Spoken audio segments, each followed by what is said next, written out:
जुड़ेगा दिल्ली मेट्रो के एक्सपेंशन से।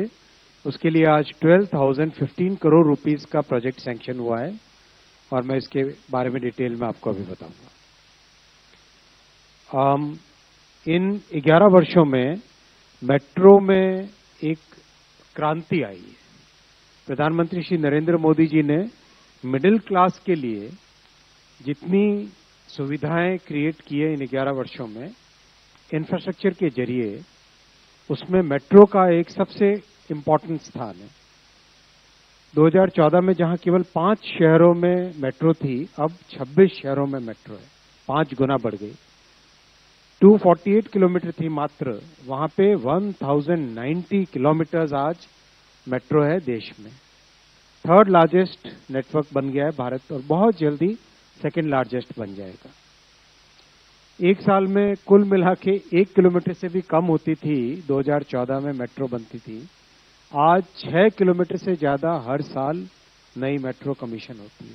इतना पेस ऑफ वर्क बढ़ा है। एवरेज डेली राइडरशिप 4 गुना बढ़ी है। जहां करीब 28 लाख होती थी, वहां 1 करोड़ 15 लाख तक पहुंच चुकी है। बहुत बड़ा परिवर्तन है, बहुत बड़ा चेंज है हमारे शहरों को और ज्यादा सुगम बनाने के लिए, खासकर मिडिल क्लास फैमिलीज के लिए, लो इनकम फैमिलीज के लिए। दिल्ली मेट्रो का नेटवर्क अगर हम देखें तो 12 लाइनें हैं, कलर से डिफाइंड है ये सब के सब lines. Red line, yellow line, जो येलो लाइन सबसे पहले बनी थी, जो ब्लू लाइन की branch, green line, violet, pink, magenta, grey, फिर एयरपोर्ट एक्सप्रेस जिसको ऑरेंज लाइन भी बोलते हैं, एक्वा लाइन और रैपिड मेट्रो गुरुग्राम में रैपिड मेट्रो। और 6 नए प्रोजेक्ट ऑलरेडी अंडर कंस्ट्रक्शन है अभी, यानी उसका एक्सपेंशन लगातार हो रहा है। जो 6 प्रोजेक्ट अंडर कंस्ट्रक्शन है वो है एरो सिटी से तुगलकाबाद, जनकपुरी वेस्ट से आरके आश्रम, मुकुंदपुर से मौजपुर, इंद्रलोक से इंद्रप्रस्थ और लाजपत नगर से साकेत जी ब्लॉक और लास्ट में रिटाला नरेला कुंडली। इस 395 kilometer, one of the largest in the world, among the top 5 in the world, इसमें 65 लाख कम्यूटर्स अब डेली ट्रैवल कर रहे हैं।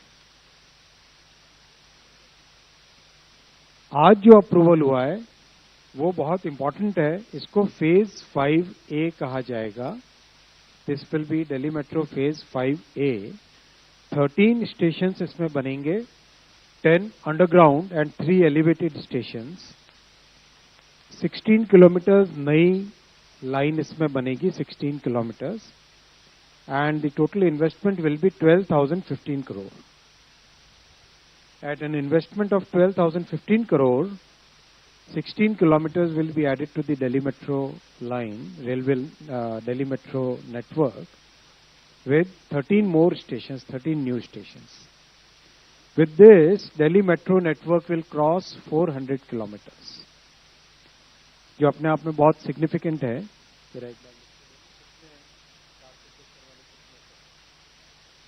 बहुत ही बड़ा एक अचीवमेंट है। ये जो 3 आज कॉरिडोर्स अप्रूव हुए हैं, रामकृष्णा आश्रम आरके आश्रम मार्ग से Indraprastha 9.9 kilometres at an investment of 9,570 crore.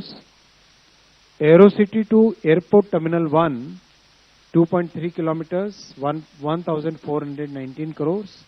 Tughlakabad to Kalindi Kunj 3.9 kilometres 1,024 crore rupees.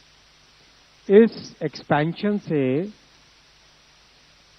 Delhi में 33,000 tons CO2 emission every year will be saved. 33,000 ton CO2 emissions every year will be saved because of these 3 corridors.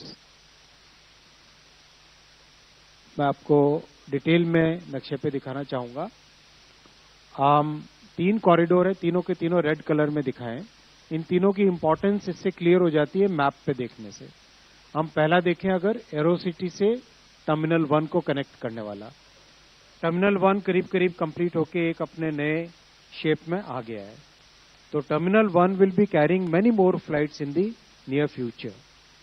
So this corridor will connect the terminal 1 with Aerocity. Aerocity gets connected with the Orange Line, जो दिल्ली का city centre है, Shivaji Nagar, Shivaji station, वहां से सीधा airport पे आता है। Terminal 3 की कनेक्टिविटी पहले से है और अब कनेक्टिविटी एरोसिटी से इंटरचेंज लेके टर्मिनल 1 से कनेक्टिविटी हो जाएगी। सेकंड है कालिंदी कुंज से तुगलकाबाद। इसकी इंपॉर्टेंस इस तरह से है कि नोएडा से और फरीदाबाद से जो कम्यूटर्स आते हैं उन सब को सीधा कनेक्टिविटी गुरुग्राम के लिए यहां से मिल जाएगी। ये सीधा एक कनेक्शन हो जाएगा नोएडा और फरीदाबाद के कम्यूटर्स जो गुरुग्राम की तरफ जाते हैं उनके लिए।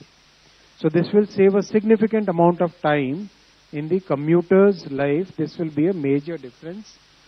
And third corridor जो आप ऊपर देखेंगे रेड कलर में, कनॉट प्लेस के पास से निकल रहा है, आरके आश्रम मार्ग के स्टेशन से आके इंद्रप्रस्थ है और इसको जोड़ता है कंप्लीट हमारा सेंट्रल सेक्रेटेरिएट के स्टेशन से। बेसिकली ये है जो कर्तव्य भवन बने हैं, इन कर्तव्य भवन के कनेक्टिविटी के लिए। डिटेल में आगे बताऊंगा। कर्तव्य भवन सेंट्रल गवर्नमेंट के सभी एम्प्लॉयज को, significantly large number of employees के लिए ऑफिसेज बन रहे हैं। साथ ही साथ देश भर से, प्रदेश से, आसपास के राज्यों से बहुत सारे लोग कर्तव्य भवन में काम करने के लिए जो आते हैं, उनके लिए this corridor will become a major advantage. और कार लेके आए इसके बजाय आराम से मेट्रो में बैठ के आए, ट्रैफिक का भीड़ भाड़ कम हो। बहुत इंपॉर्टेंट कॉरिडोर है ये, जो दिल्ली के पोल्यूशन को और दिल्ली के ट्रैफिक इंटेंसिटी को सिग्निफिकेंटली इंप्रूव करेगा, कम करेगा ये कॉरिडोर। मैं इसके तीनों के डिटेल में आपको दिखाता हूँ। ये तीनों कॉरिडोर्स, कॉरिडोर 1, 2, 3 मैंने आपको डिटेल में वहां दिखाए, मैं इंडिविजुअल कॉरिडोर्स पे आऊंगा। ये कॉरिडोर जो आरके आश्रम मार्ग से आता है, शिवाजी स्टेडियम, जहां से ऑरेंज लाइन के साथ कनेक्टिविटी होगी, ऑरेंज लाइन एयरपोर्ट वाली लाइन है, उससे कनेक्टिविटी होगी।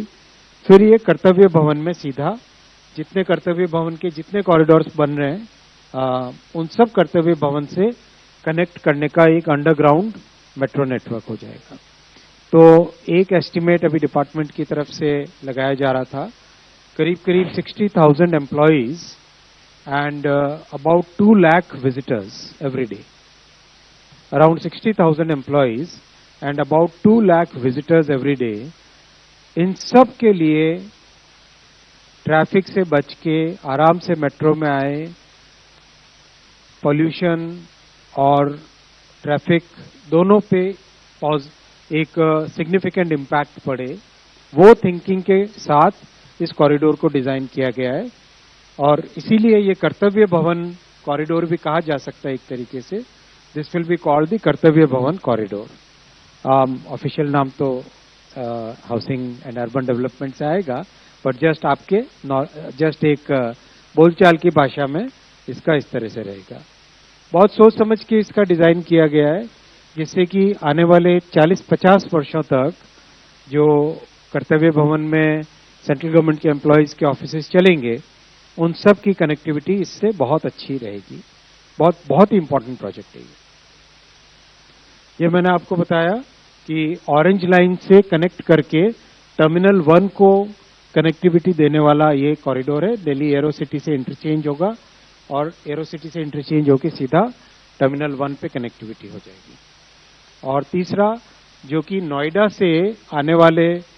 नोएडा फरीदाबाद से आने वाले जितने भी हैं कम्यूटर्स, वो सीधा इस कॉरिडोर की इस कनेक्टिविटी से सीधा इसमें गुरुग्राम के लिए यहाँ पे आ सकेंगे। तो उनकी लाइफ में भी बहुत एक सिग्निफिकेंट इंप्रूवमेंट इस कॉरिडोर के बनने से आएगा। ओवरऑल साथियों, इन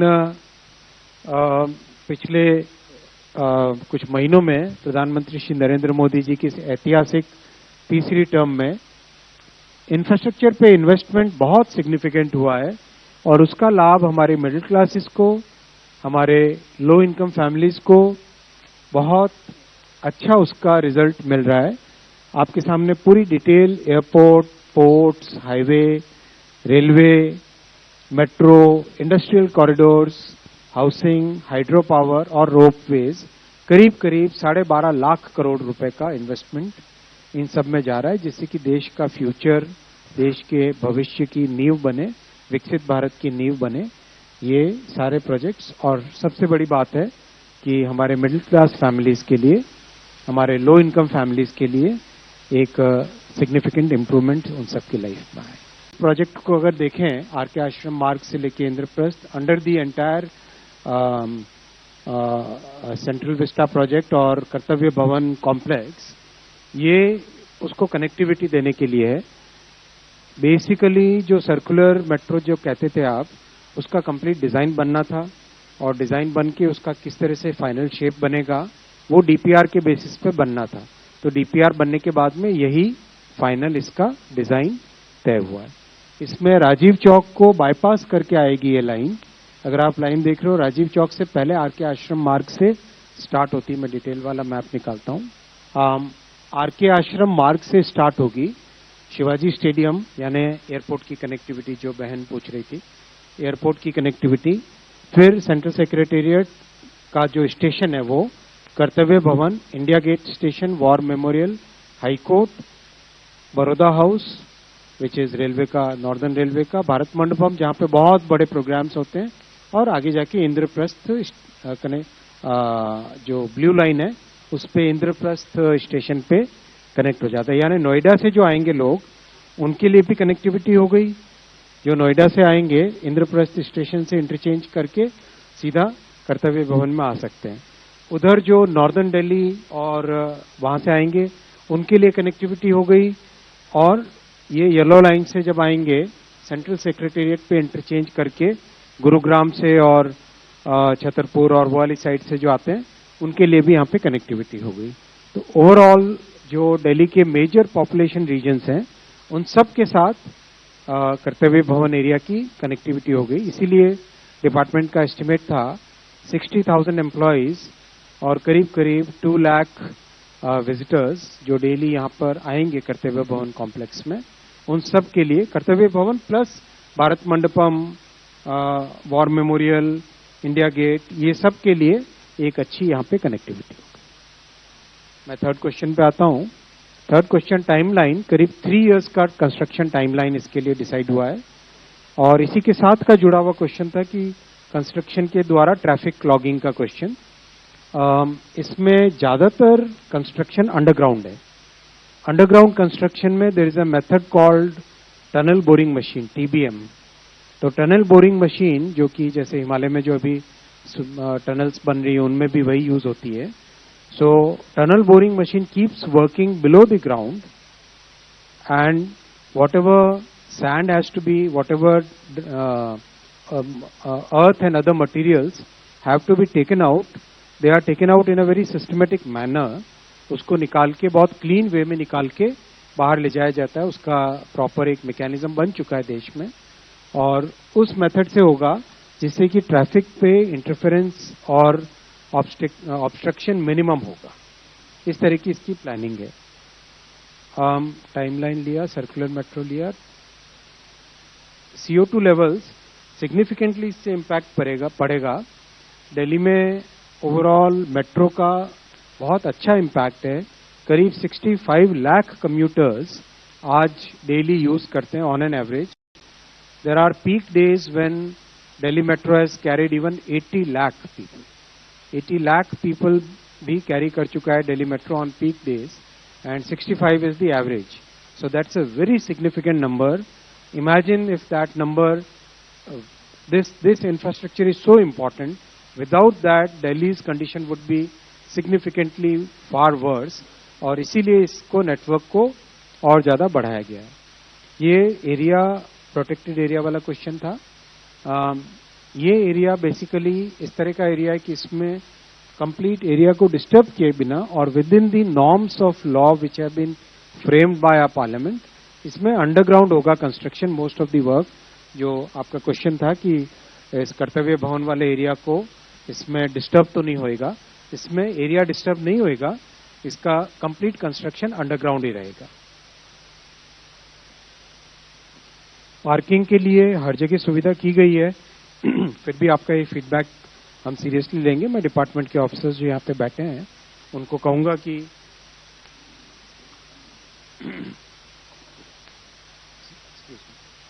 उनको मैं बोलूंगा कि पार्किंग के लिए और भी विशेष सुविधाएं अगर कर सके तो आप जरूर इसमें करें। और जब आप अपनी प्रेस नोट दें या इंटरेक्शन करें जब भी आपके बीट रिपोर्टर्स से, हर एक स्टेशन पे पार्किंग के लिए क्या फैसिलिटीज कर रहे हैं वो प्लीज सबको आप शेयर करें। फीडर लाइंस का भी इसी तरह से आप शेयर करें। फीडर लाइंस भी प्लान में है, पर फीडर लाइंस और पार्किंग का डिपार्टमेंट की तरफ से आपको प्रॉपर डिटेल्स दिए जाएंगे। एयरपोर्ट कनेक्टिविटी इससे सिग्निफिकेंटली इंप्रूव होगी, क्योंकि 2 जगह से इसकी एयरपोर्ट की कनेक्टिविटी आ रही है। जो नोएडा फरीदाबाद से रहते हैं वो इस नेटवर्क के जरिए से जुड़ेंगे, इस नेटवर्क के जरिए से जुड़ जाएंगे। ये जुड़ने से टर्मिनल 1 की जो कनेक्टिविटी ऑरेंज लाइन के साथ है और ये पिंक लाइन के साथ आई, वो कंप्लीट अपने को बेनिफिट, कई सारे एरियाज को इससे बेनिफिट मिल जाएगा। और जो दिल्ली के दूसरे एरियाज से आने वाले, नॉर्थ से आने वाले, वो ऑरेंज लाइन के साथ यहां से जुड़ जाएंगे। आपको देख रहे हो रेड और ऑरेंज का इंटरसेक्शन। और इधर नोएडा से जो आएंगे वो सीधा यहाँ पे ब्लू लाइन से आने वाले लोग भी सीधा शिवाजी नगर पार्क पे इस नए वाले कॉरिडोर से आ जाएंगे। शिवाजी स्टेडियम से, सॉरी शिवाजी नगर नहीं, शिवाजी स्टेडियम स्टेशन से जुड़ जाएंगे।